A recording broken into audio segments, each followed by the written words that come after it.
Assalamualaikum warahmatullahi wabarakatuh. Hai anak-anak, bagaimana kabarnya pagi hari ini? Semoga kalian dalam keadaan sehat. Hari ini kita akan belajar tentang tema 1, subtema 1, kegiatan pembelajaran 4. Makhluk hidup menanggapi rangsang. Nah, bagaimana caranya makhluk hidup menanggapi rangsang? Yang pertama, menanggapi rangsang yang berupa sentuhan. Dan apabila kalian menyentuhnya, maka tanaman tersebut akan mengatupkan daunnya. Tanaman apa coba? Iya, putri malu. Apabila kalian menyentuhnya, maka tanaman tersebut akan mengatupkan daunnya. Yang kedua, menanggapi rangsang dengan cara mengarahkan tanaman tersebut ke cahaya. Contohnya, tanaman anggrek atau bunga matahari. Siapa yang di rumah punya tanaman tersebut? Tanaman tersebut ujungnya akan mengarahkan ke sumber cahaya. Coba kalian perhatikan tanaman kalian sendiri. Yang ketiga, menanggapi rangsang mengikuti gaya gravitasi bumi. Apa itu gravitasi? Nah, gravitasi itu mengarahkan ke dalam tanah. Contohnya akar. Akar akan selalu tumbuh dan tumbuh masuk ke dalam tanah. Itu karena akar mengikuti gaya gravitasi bumi. Nah, sedangkan kita, bagaimana kita menanggapi rangsang? Siapa yang sudah pernah tertusuk duri tangannya? Atau siapa yang sudah pernah secara tidak sengaja terkena air panas? Secara spontan tubuh kita akan merespon ketika kulit tertusuk duri atau terkena air panas dengan cara menjerit. Siapa yang pernah seperti itu coba?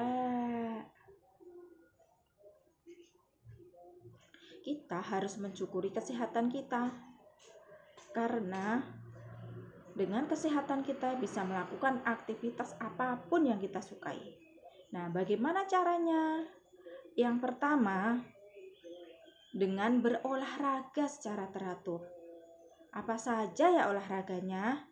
Yang bisa lari, senam, kemudian berenang, bersepeda, atau lainnya. Kemudian selain berolahraga, kita juga harus rajin menjaga kebersihan diri dan kebersihan lingkungan. Bagaimana caranya? Mencuci tangan setiap 20 menit sekali. Karena untuk mencegah kuman-kuman, bakteri ataupun virus yang ada di tangan kita ketika kita bermain atau menyentuh apapun itu akan hilang. Mencuci tangannya harus dengan sabun antiseptik. Bagaimana cara mencuci tangannya? Basuh telapak tangan, punggung tangannya juga, masuk ke sela-sela, jari-jari mengunci, mengatup jari-jari, pergelangan tangan. Selesai cuci tangan. Selain cuci tangan, kita juga harus rajin menggosok gigi. Karena sisa-sisa makanan di dalam mulut kita bisa menyebabkan penyakit. Kita juga harus rajin mandi dan membersihkan rambut setiap hari. Siapa yang sekarang belum mandi? Cepet buruan mandi biar gak ada kuman di dalam tubuh kalian. Selain menjaga kebersihan diri, kita juga harus menjaga kebersihan lingkungan dengan cara disapu, dipel, ataupun dibersihkan pakai kemuceng. Nah, tugas kalian di rumah membantu orang tua membersihkan lingkungan. Selain itu, kita juga harus makan makanan yang bergizi seimbang. Apa itu makanan bergizi seimbang? Makanan bergizi seimbang yang terdiri dari karbohidrat yang berguna untuk memberikan kita tenaga. seperti nasi, jagung, kentang, roti. Itu bisa membuat kita menghasilkan tenaga.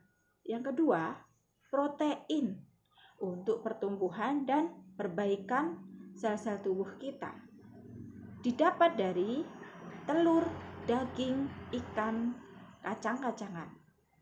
Kemudian lemak untuk memberikan tenaga dan menjaga sel darah merah.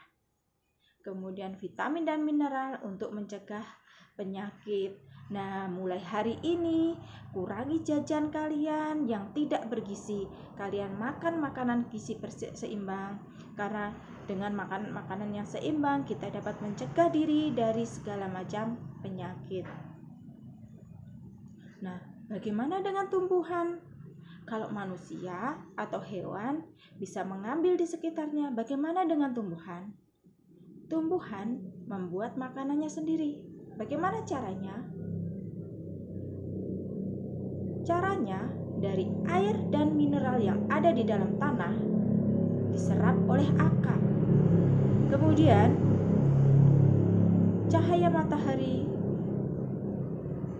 membantu tanaman tersebut untuk memasak karbon dioksida yang diserap oleh daun, kemudian dilepaskan menjadi oksigen. Hasilnya berupa glukosa yang didapat dari buah-buahan. Nah, itu semua adalah proses fotosintesis.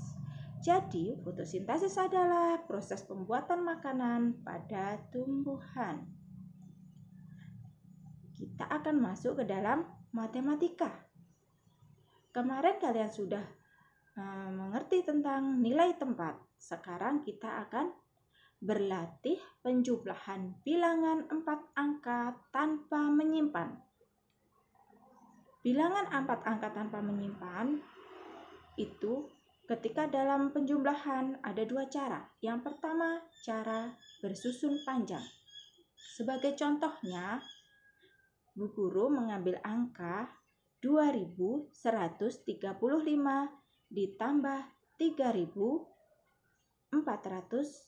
1135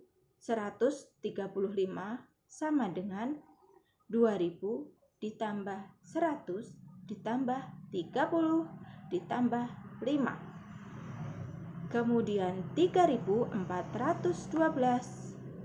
3000 ditambah 400 ditambah 10 ditambah 2. Itu kalian tambahkan. Ribuan kalian tambahkan ke dalam ribuan. Ratusan ditambahkan dengan ratusan. Puluhan ditambahkan dengan puluhan, dan satuan ditambahkan dengan satuan. Jadi 2000 ditambah 3000 sama dengan 5000. 100 ditambah 400 sama dengan 500. 30 ditambah 10 sama dengan 40. 5 ditambah 2 sama dengan 7. Sama dengan 5000 ditambah 500 ditambah 40 ditambah 7. Sama dengan 5547. Jadi 2135 ditambah 3412 sama dengan 5547. Cara yang kedua, cara bersusun pendek. 2135 diletakkan di atas. 3412 diletakkan di bawahnya. Kemudian kalian menjumlahkannya. Satuan ribuan ditambahkan dengan ribuan. Ratusan ditambahkan dengan ratusan. Puluhan ditambahkan dengan puluhan, dan satuan ditambahkan dengan satuan. Jadi 2135 ditambah 3412 sama dengan 5547. Mudah bukan? Bu Guru yakin kalian pasti bisa. Nah, Agar lebih bisa lagi, kalian akan mengerjakan soal-soal yang akan Bu Guru berikan pada hari ini. Sekian materi hari ini, sampai ketemu lagi besok pagi. Wassalamualaikum warahmatullahi wabarakatuh.